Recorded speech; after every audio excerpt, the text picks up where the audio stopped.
Hello विद्यार्थियों, मैं doctor Sumer Singh Bairwa, सहायक आचार्य संस्कृत, राजकीय महाविद्यालय राजगढ़ अलवर। मैं आज बीए पाठ तृतीय वर्ष के जो विद्यार्थी है उनके लिए जो मैंने उनके प्रथम प्रश्न पत्र में जो उनकी पुस्तक थी आचार्य अन्नम भट्ट द्वारा रचित तर्क संग्रह का वर्णन, उसकी विषय वस्तु मैं आपको पहले वर्णन कर चुका हूँ, वीडियो में बता भी चुका हूँ। उसमें मैंने आपको जो तर्क संग्रह में किसका वर्णन किया गया है, क्या उसका वर्ण विषय है, इसके बारे में विस्तार से वर्णन कर दिया है। लेकिन फिर भी मैं आपको एक संक्षिप्त रूप में उसका वापस परिचय बताना चाहता हूँ। जो तर्क संग्रह नामक पुस्तक आचार्य अन्नम भट्ट की, उसमें उन्होंने जो उसका वर्ण विषय वो पदार्थ को माना गया है और उनमें 7 पदार्थों का उन्होंने वहाँ पर वर्णन किया है। जो उसके 7 पदार्थ माने गए हैं, उन 7 पदार्थों में जो सबसे पहला है द्रव्य, गुण, कर्म, सामान्य, विशेष, समवाय और अभाव। इनका मैं आपको संक्षिप्त परिचय दे चुका हूँ पूर्व जो वीडियो है उसमें। अब मैं आपको जो द्रव्य है वो द्रव्य कितने प्रकार के माने गए हैं, तो जो द्रव्य है वो 9 प्रकार के माने गए हैं। तो 9 प्रकार के द्रव्यों में जो आपका सिलेबस है उस सिलेबस में इन द्रव्यों की एक तरह से व्याख्या पूछी जाएगी और द्रव्यों पर ही इसमें ज़्यादा विस्तार से वर्णन किया गया है। तो उन द्रव्यों में जो पहला द्रव्य है, जो पृथ्वी नामक द्रव्य जो है, उसका वर्णन मैं आपको कर चुका हूँ। उसकी व्याख्या आपको किस प्रकार से करनी होगी वो भी मैं आपको वहां पर बता चुका हूँ। और जो दूसरा द्रव्य है उस दूसरे द्रव्य की आज मैं आपको व्याख्या बताने जा रहा हूँ।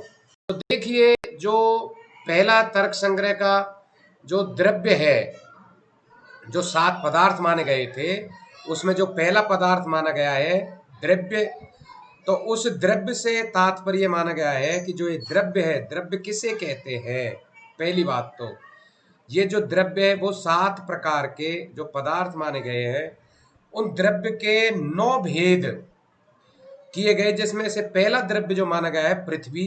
उस पृथ्वी का वर्णन मैं आपको सामने पहले से ही बता चुका हूँ, उसकी व्याख्या भी मैं संक्षिप्त रूप में बता चुका हूँ, फिर भी मैं आपको वापस एक बार बताना चाहता हूँ।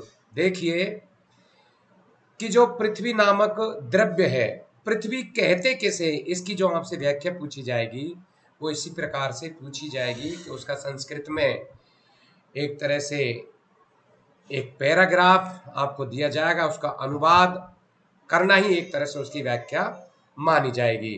तो जो पृथ्वी नामक द्रव्य है, द्रव्य जो पृथ्वी नामक द्रव्य है, तो मतलब पृथ्वी कहते किसे है, उसका वर्णन मैं आपके सामने संक्षिप्त रूप से यहाँ पर बताना चाहूंगा। देखिए, तत्र गंधवती पृथ्वी, जिसमें जो 9 द्रव्य माने गए हैं उसमें तत्र गंधवती पृथ्वी, जिसमें गंध नामक जो गुण है जो कि संवाद संबंध से उस पृथ्वी में रहता है, उसे हम पृथ्वी कहते हैं। ये जो पृथ्वी है ये 2 प्रकार की मानी गई है, नित्य पृथ्वी और अनित्य पृथ्वी। जो नित्य पृथ्वी है वो परमाणु रूपा मानी जाती है, अर्थात वो परमाणु रूप में हमेशा विद्यमान रहती है। और जो अनित्य पृथ्वी मानी गई है वह कार्य रूपा पृथ्वी मानी गई है।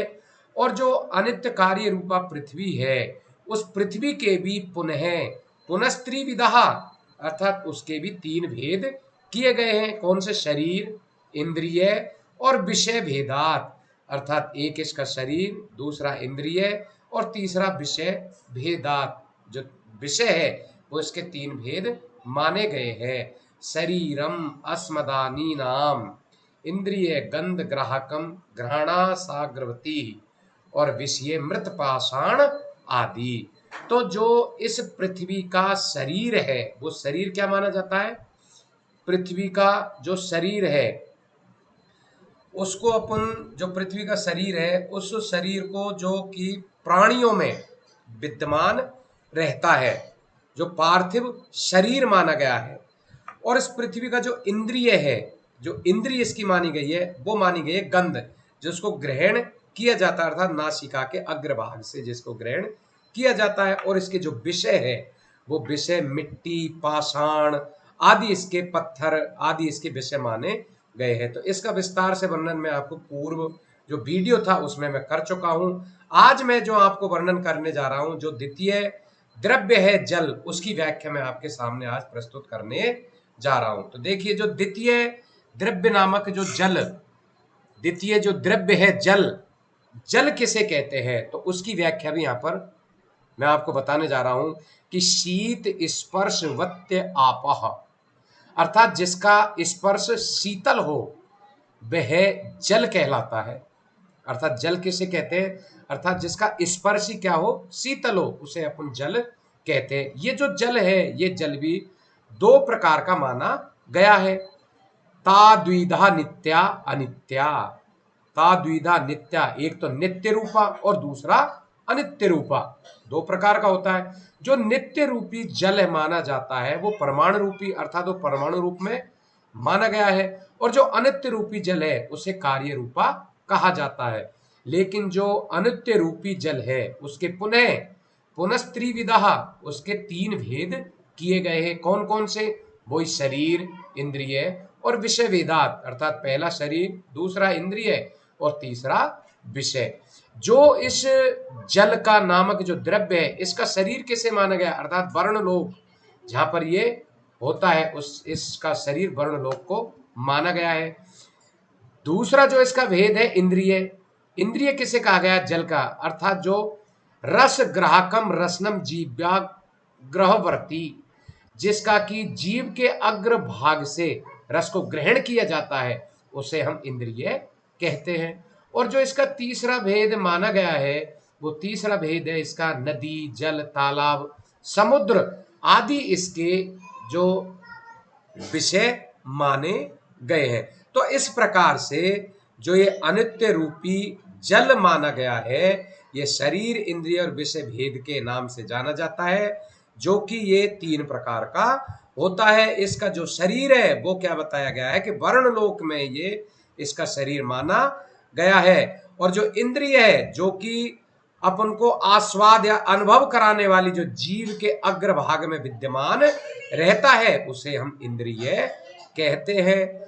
और जो इसके विषय माने गए हैं, अर्थात वो नदी, नाले, तालाब आदि इसके विषय माने गए हैं। अब देखिए कि जो इसके स्पर्श कहने का मतलब जल का जो लक्षण माना गया है, वो लक्षण से तात्पर्य है कि जिसका स्पर्श या स्पर्श वाला जो गुण है, जो कि समवाय संबंध से रहता हो, उसे हम शीतल, स्पर्श वाला इसका गुण शीतल गुण कह सकते हैं। और ये जो शीतल किस लिए कहा गया, शीतल इसको इसलिए कहा गया है कि इसमें किसी भी प्रकार की कोई अति व्याप्ति न हो, इसलिए उसको शीतल स्पर्श वाला कहा गया। क्योंकि जो स्पर्श होता है वो स्पर्श तो अति व्याप्ति न हो, क्योंकि जो स्पर्श जो कहा गया, क्योंकि स्पर्श तो अग्नि में भी होता है लेकिन वो शीतल नहीं होता है, क्योंकि वह तो उष्ण माना गया है। और स्पर्श पृथ्वी में भी होता है, लेकिन जो पृथ्वी का जो प्राण है, जो अन्न पाचक, जो नीचे ले जाने वाला, वो प्राण कहलाता है। गुदा स्थल में रहने वाला वायु जो है वो अपान कहलाता है।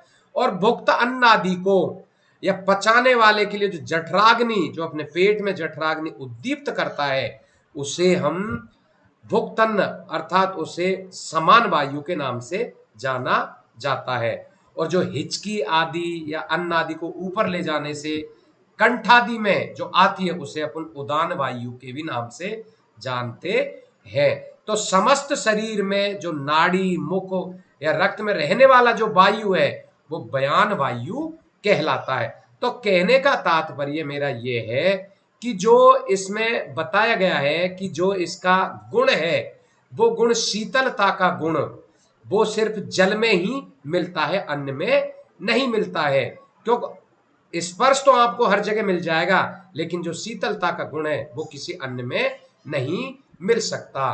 तो ये एक तरह से आज मैंने आपको जल नामक द्रव्य की जो व्याख्या है, वो व्याख्या मैंने आपको बताई है। सीधी सी संस्कृत की जो पैराग्राफ है वो आपको पेपर में आएगा, बस आपको इसका अनुवाद करना होगा। और कुछ उसमें आप व्याकरणात्मक टिप्पणी लिखना चाहो तो आप आसानी से इसमें लिख सकते हैं। संस्कृत का जो पैराग्राफ है उसी का अनुवाद यदि आप करते हैं तो उसी में उसकी व्याख्या आसानी से छिपी हुई है, उसी को आप अनुवाद के रूप में लिख सकते हैं। धन्यवाद।